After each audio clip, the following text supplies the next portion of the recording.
I am so excited about our call today. We get to talk to a dear friend, and what we're doing is, in light of COVID and everything that we are going through, we thought it would be really helpful and hope to talk to people from different careers that have transitioned into network marketing, to hear their stories and how it came about, and to further help people understand what it's like to go from something else to network marketing, especially in the time that we're in now and people scrambling to pivot. So it is my honor to introduce J. Michael Smith.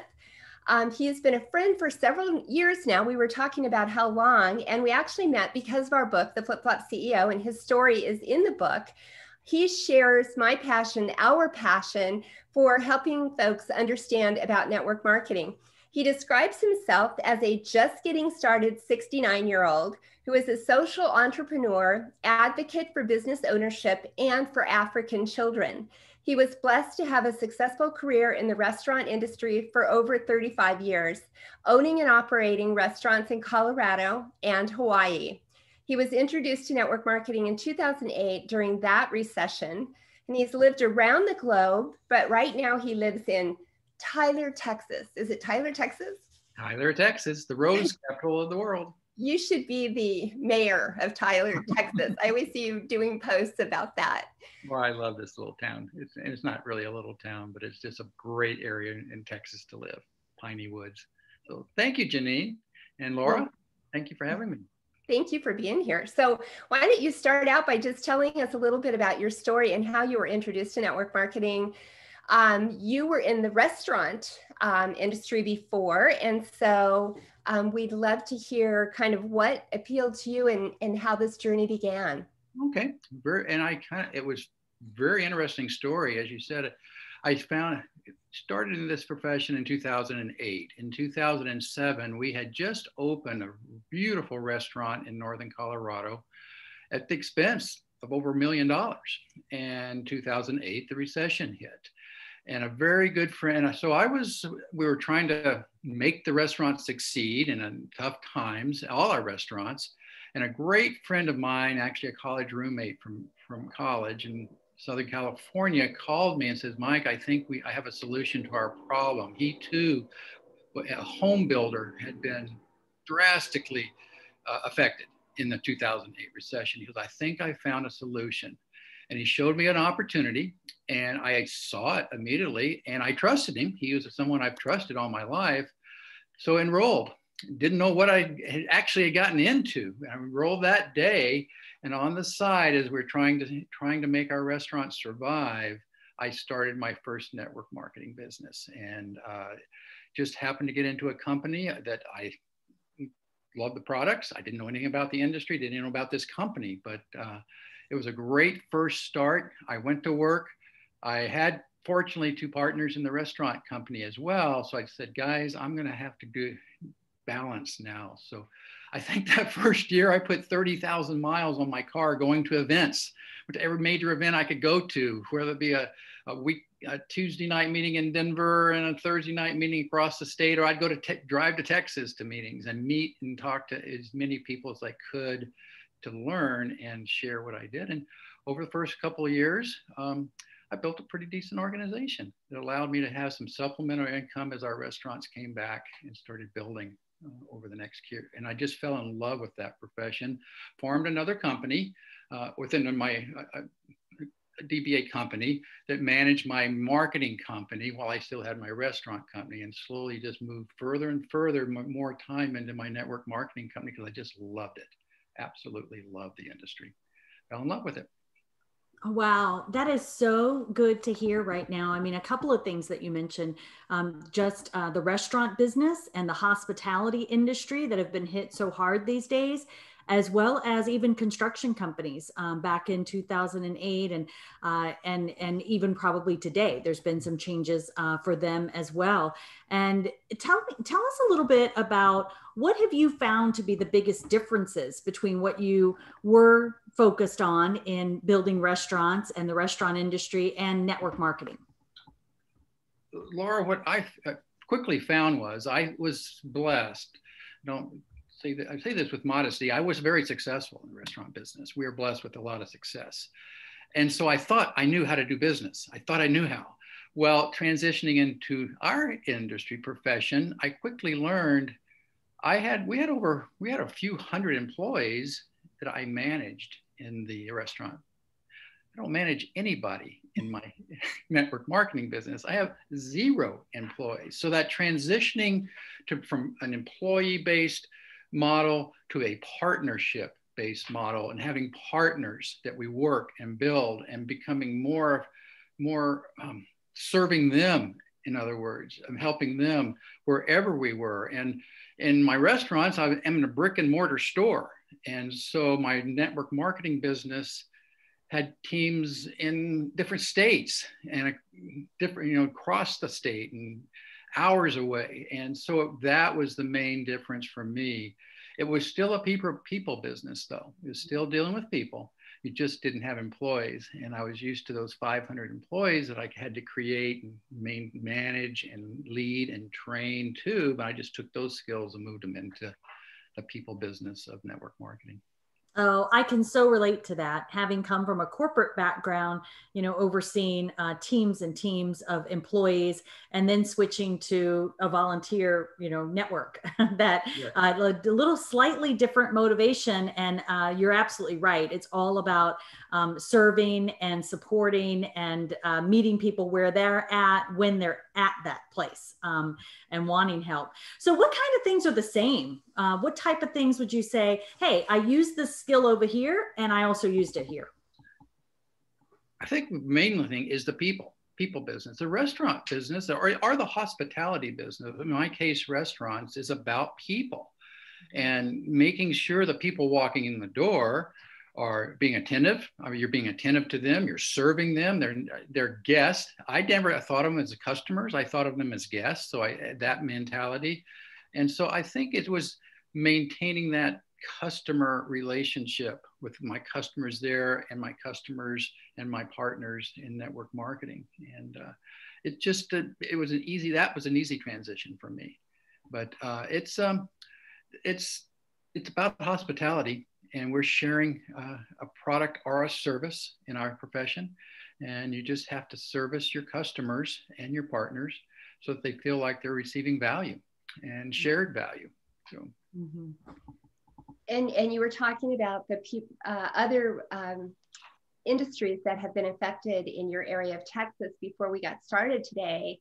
I think and I'd love for you to kind of mention that a little bit, because it has to do with, like you're saying, it's really the people business. So mm-hmm. Hospitality, restaurant, there's other things that, are really basically that same skill set. So maybe just share a little bit what you're experiencing in Texas. In Texas and Hawaii, because I'm still working obviously through Zoom technology in these days in Hawaii, because I lived there for so many years. But here in Texas, in Dallas-Fort Worth, which is about an hour, a little over an hour away from me, the last numbers I heard is over 10,000, many as 12,000 airline employees have been laid off. And that's from airline flight attendants to pilots and baggage handlers and the people at the because that industry has gone so down. Now, some of them are coming back, but they still have bills to pay. They still need to pay their rent. And hotel industry has been hit tremendously around the globe. And the last number I heard in America just a couple of days ago was 1 billion unsold rooms in hotels this year. 1 billion rooms were unsold. And so those people that are in that, where they work a front desk at a hotel, airline flight attendant, they're customer service oriented, they're people oriented. And I think those skills can be taken and transitioned into our profession with a lot of simplicity, and then learn the skills of how to build a business, the business side of what we do, and they transition into that. So, and that's a challenge too, for somebody coming into it. For me, it was coming in from a business ownership to owning another business. Employees coming into our industry from an employee mindset have a transition as well. They sometimes have a harder transition and more challenging because they're used to being told, okay, I show up at 8, here's my standard operating procedure from 8 to 5. Whether it be a manager or hourly employee, they are told what to do, they know what to do. Well, we don't do it for them here. We give them skills and teach them, but they have to go do the work in our industry. So that's a challenge, but that's what we teach in this industry. So like you two, that's what you're doing is teaching how that transition happens. And it's a positive transition. You keep it positive.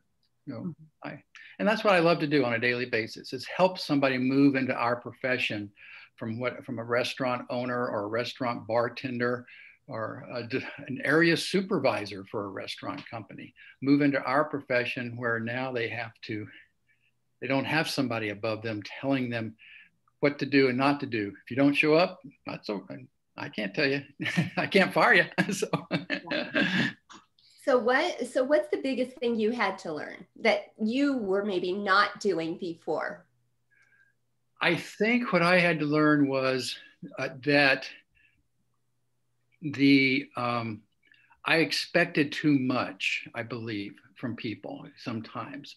And not so much expected so much, but I found myself disappointed if they weren't succeeding, or they did not see what I saw. And I learned that over that first year. As I said, I traveled a lot that first year in the industry. I read a lot of books, by the way, too, but so that helped me because I needed to learn this profession. It wasn't the restaurant industry, but it was owning your own business. So I read so many books that year, from Yarnell to Eric Worre's books, your books. And so I had to learn disappointment and not accept it, but just learn, okay, that's the real world in this industry.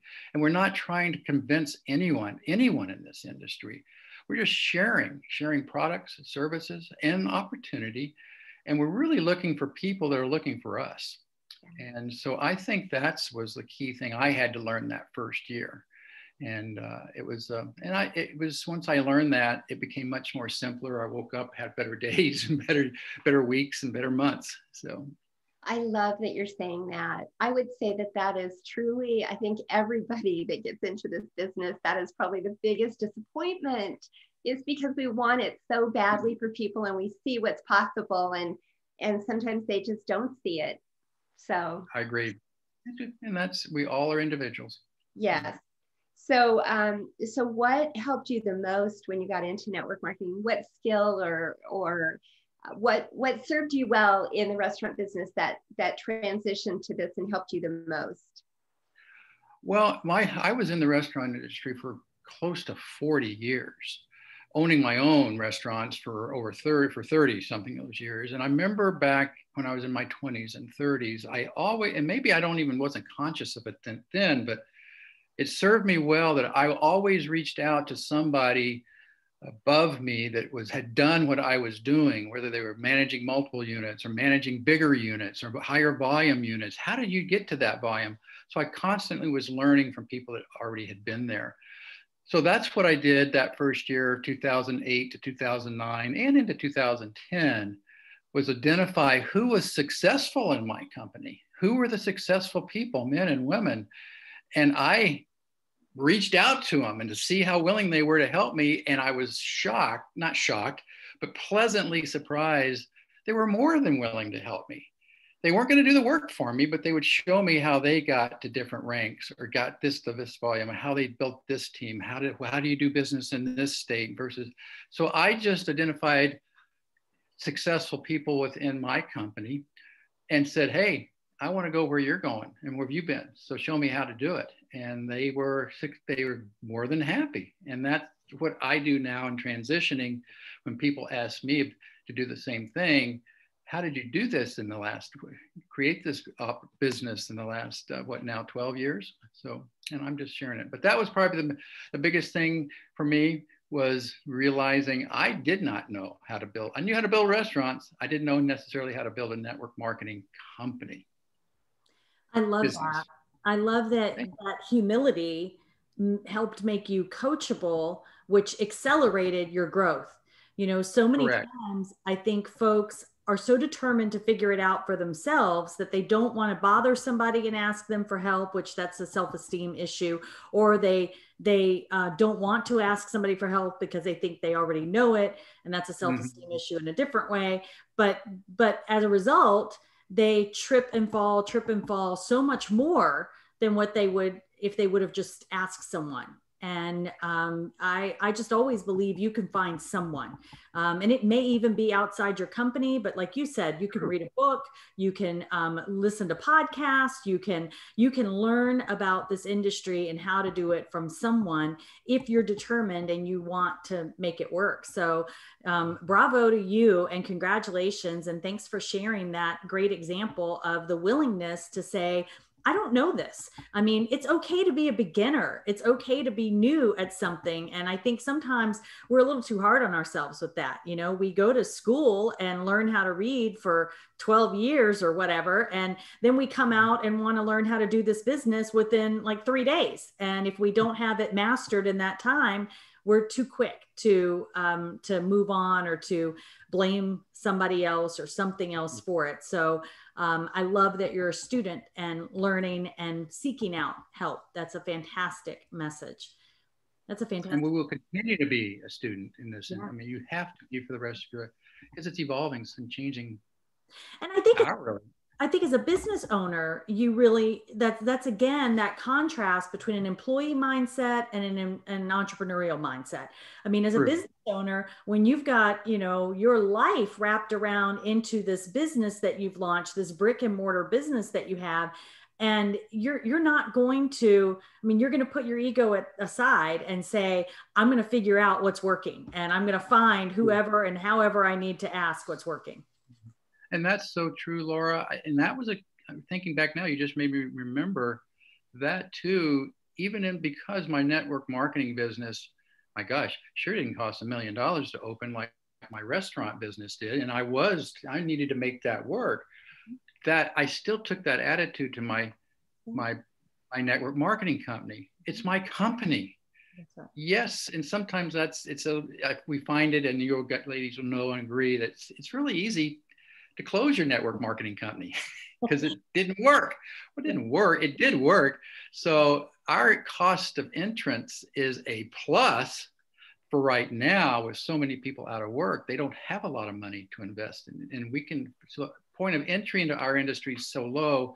It's also an easy out for people in our industry.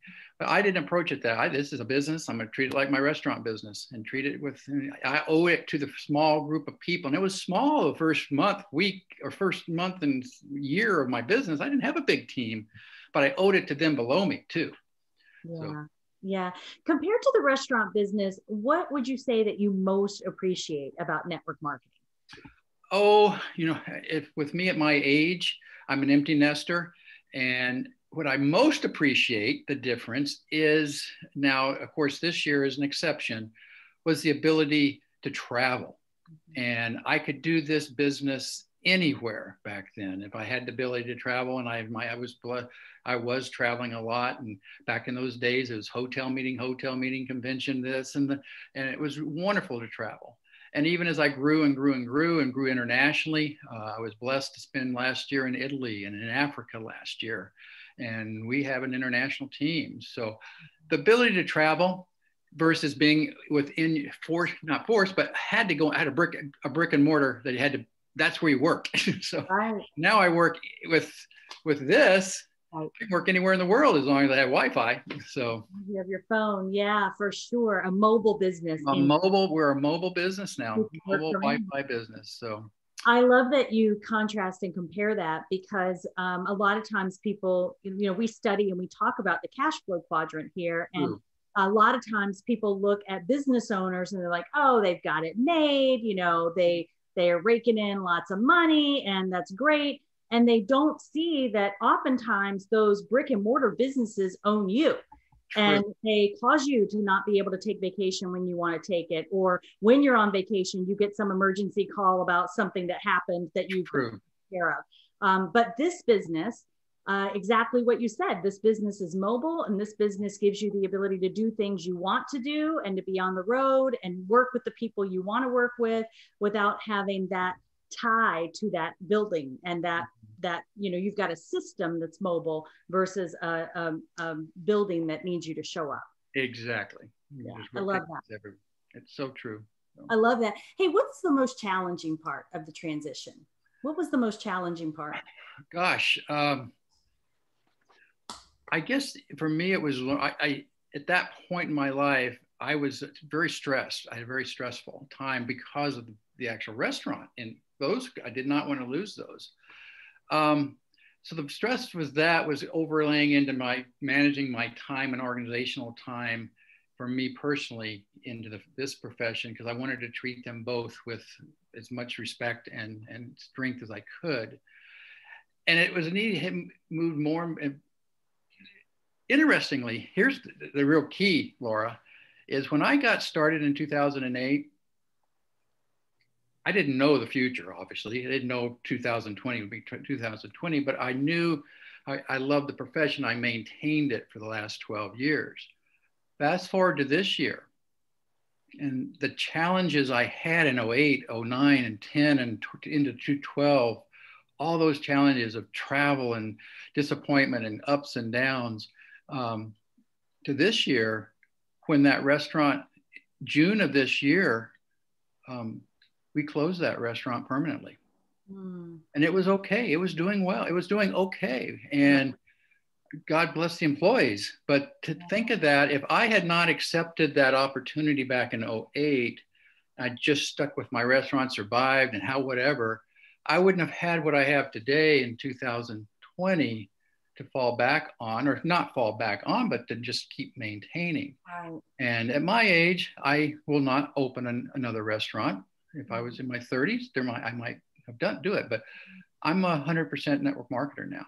And so the challenges are just everyday challenges of even anybody going to work, I feel, in our industry. Learning people, learning personalities, learning cultures. And the other thing, Laura, a key to what you just asked is, here's the key too. And I think it helped me through the challenges, because my network marketing business wasn't a perpendicular growth either from a company standpoint either. And my restaurant industry, or my restaurant profession, my second restaurant, we opened my first in 1987, opened the second one in 1989. That one failed, the second one. And so I learned more, I think, from that failure of the second one. We lost $500,000. And my first network marketing company that I loved in 2008, it closed in 2013. Wow. Our industry profession just reflects the world. And what I realized though was the profession wasn't broken. It was just that whatever happened to that company happened. So I'm in my third company now, actually. And so it's the same thing. And within our companies, you have disappointments. This was, I think, around 2016, 15 or 16. I had a very strong business in one of our eastern states in my network marketing company, strong business. Well, it disappeared overnight. It's like my restaurant failing on the second one. This one failed. Our company wasn't failing. It was that division failed. So I had to go back and rebuild.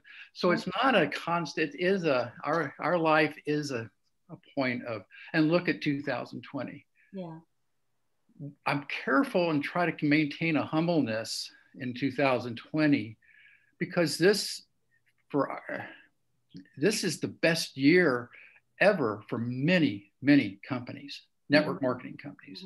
And while everybody else, so many people are suffering, out of work, feeling the hopelessness, I truly, truly believe that our profession will be one of the main leaders in the global economic recovery. Because of what we offer, and because I see what happened in 2020. I don't have a crystal ball, but I really believe 2021, 22, and 23, over the next 2 to 3 years, these are going to be epic years like none other in our profession, in the history of our profession, which is 70 years old, something now, 80 years old. I truly believe that, because of what we have to offer and giving hope to someone, and giving hope to an airline pilot, or a housekeeper cleaning rooms in a Marriott somewhere. We have the hope that can help all of those people. So that was where I see us moving forward. I'm so hopeful. I feel blessed that I'm in network marketing, and it has treated me well. I love the culture that you create within network marketing. And so I'm really blessed. And at 69, as I said, as Janine, you said, I'm just getting started. Well, and how cool is it that, I mean, even if we were just entering right now, because I'm right behind you in age, and you know, how many things can you begin at this stage in your life that you exactly.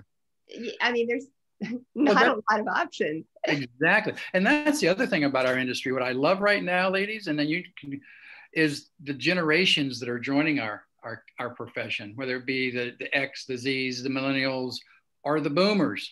Yeah. So many of our boomers. I'm a boomer. And so many boomers have suffered too, and financially.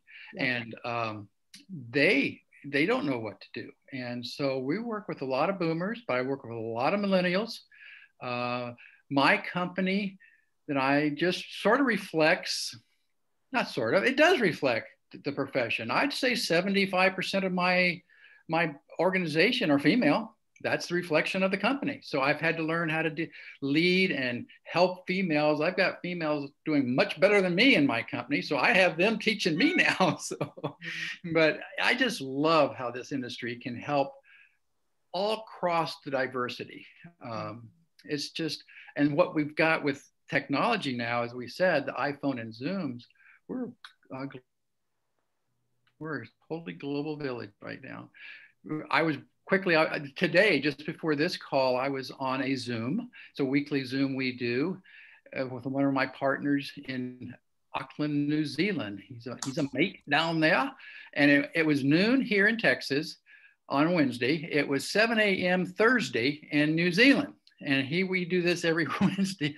And we had guests from Germany, South Africa, Texas and California and Arizona. I think there was somebody another from London, England. And I just realized we touched the world now with our industry. And think of the time zones. So it was late at night one place and tomorrow morning another. It was just amazing. And it just makes me I have fun too doing this. It's fun to share this and give hope to people. Yeah. Well, and it's pretty amazing how even the pandemic has changed the way we do our business. I mean, so many people, like you said, everybody's discovered Zoom now, and you know, but we could easily adapt to that. So I think that's one of the reasons why our profession has not been affected negatively. And even the technology, everything's about apps now. We used to remember, you guys, ladies have been around, I'm sure, a long time enough to know when you used to fax applications in to the office and sign up. I can sign someone in South Africa in about 5 seconds right now, right through an app. So it's an amazing technology, and how technology has changed our profession in a positive way, I feel. Yeah. Yes, I do miss that I can't go to the convention next year. We're not, but those will come back. That'll come back. Yeah. But right now, it's just great to reach out to you two here on this podcast, and that's how we're going to continue to grow, and we can still build relationships. So I encourage everybody. As you've been in this now for a while, what do you think? Do you see kind of a common denominator or common quality of people that do well in this profession? They have good people skills. They have dreams. They have tenacity a little bit to succeed, and they have they willing to be coachable at all levels. And coachable is probably the key. The ones that are coachable seem to succeed better. The ones that are patient, you have to have some patience in this too. It doesn't happen overnight. I think that all too often, many of us overestimate what we can accomplish in a year. But at the same time, we highly, highly underestimate what we can accomplish in 2 to 3 years. And I think that's what I've seen happen in our industry. I watched someone that joined, a millennial that joined 3 years ago, and now is just so, he was coachable. And another one, she was coachable. And so they moved into, now they're coaching. So it's just and I think that is such wonderful about our profession is we coach and teach and lead and build leaders and build people. We're people building people. Yeah. Yeah. So what advice would you give to somebody that is just now looking at getting into network marketing? Good question, because a lot of people are. And for me right now, of course, I am working with a lot of restaurant industry people across the country and hotel people too. And because I had a huge network of friends in Maui in the hotel industry. So they're asking, I'm offering them my advice. And I can't imagine that the hotels will be destroyed in Hawaii. They'll come back. But what I'm telling them is my story that in 2008, when I had my restaurants trying to help those, I started a second gig. And the new thing in the new economy is a second gig.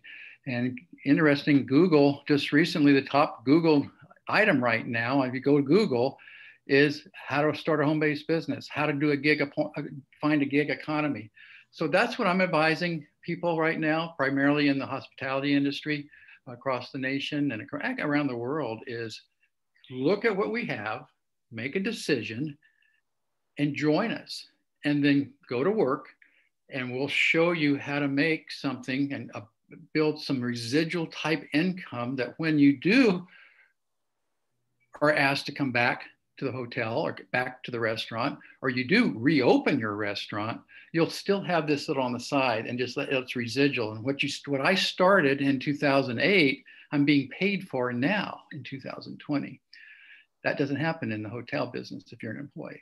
So, it's like a light bulb goes on many of their minds, and wow, that makes total sense. So, and that's what we're having join us now are those men and women and young women, young men, in the 30s, 40s, 50s, and some boomers like me joining. Yes. So just be open to what we have as an opportunity. Find a product or a service you like, you're passionate about, and go to work. And I share that too. If our company's not the right one, there are dozens and dozens and dozens, hundreds of wonderful companies around the world. Great products, great services, great culture, great procedures, or just great structure. And join one and go to work. Right. I love it that your plan B became a plan A. And you would have never, predicted it or expected it. But thank God you took the initiative to start it and continue to be consistent at it. And that's the important part too, that you were consistent and stuck with it. And even through company changes, you stuck with it. And now fast forward to 2020, who would have known? Exactly. And that's a wonderful, wonderful story. Well, I'm a fan of the cash flow quadrant, and I just have seen myself move from quadrants. And I teach people, ask them, what quadrant do you think you're in? How would you like to be in this quadrant? It's not as difficult as you might think it is to move. And in the digital economy is booming, whatever you're doing. Open a store on Amazon, but we have a set procedures, skills, and our companies have set duplication rules, great products, great manufacturing.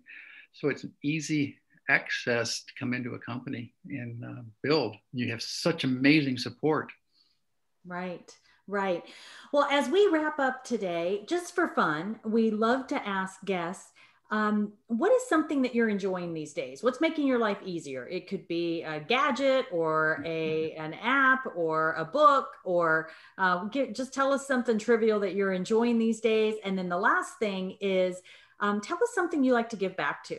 What's a cause that's important to you? We love that the entrepreneurial spirit that is in network marketing also is a philanthropic spirit, and folks love to give back and pay it forward. So what's something you're loving today, and what do you like to give back to? Well, I'm a techie. I do love technology. However, I'm a boomer, And so I'm loving right now my going back to my new turntable and my vinyl records and listening to vinyl.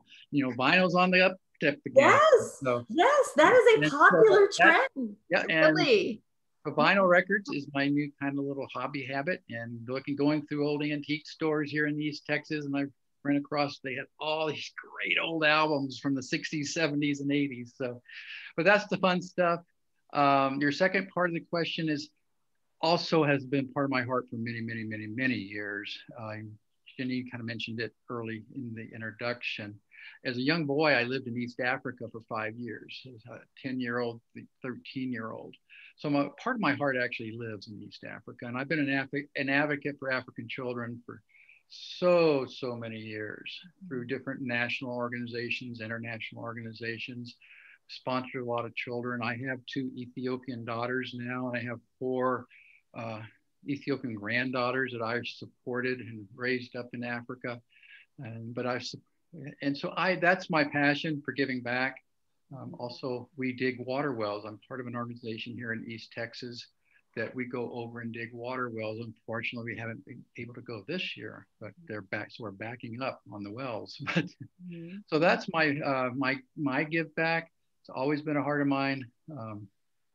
Working with malaria in Kenya and Ethiopia and Uganda primarily. And it's just my son and I have done work over there. We've gone over there many, many times, and I've been blessed over there. So I love it. And I was supposed to be there last month for a month, and of course did not go this year. But I miss my grandkids. So we're even Zooming with the grandkids now. So. Oh, I love it. Those are great causes. Thank you so much for sharing that. Well, thank you, Laura, for having me again. And it's been a pleasure being on today. I just love this profession. I love what you two are doing with this podcast. I think it's so critical in this new recovery now. As I said, the global recovery is going to be, I think it's going to be, if we make it positive and look at it as a positive, we have a lot of challenges ahead of us on a national level, international level.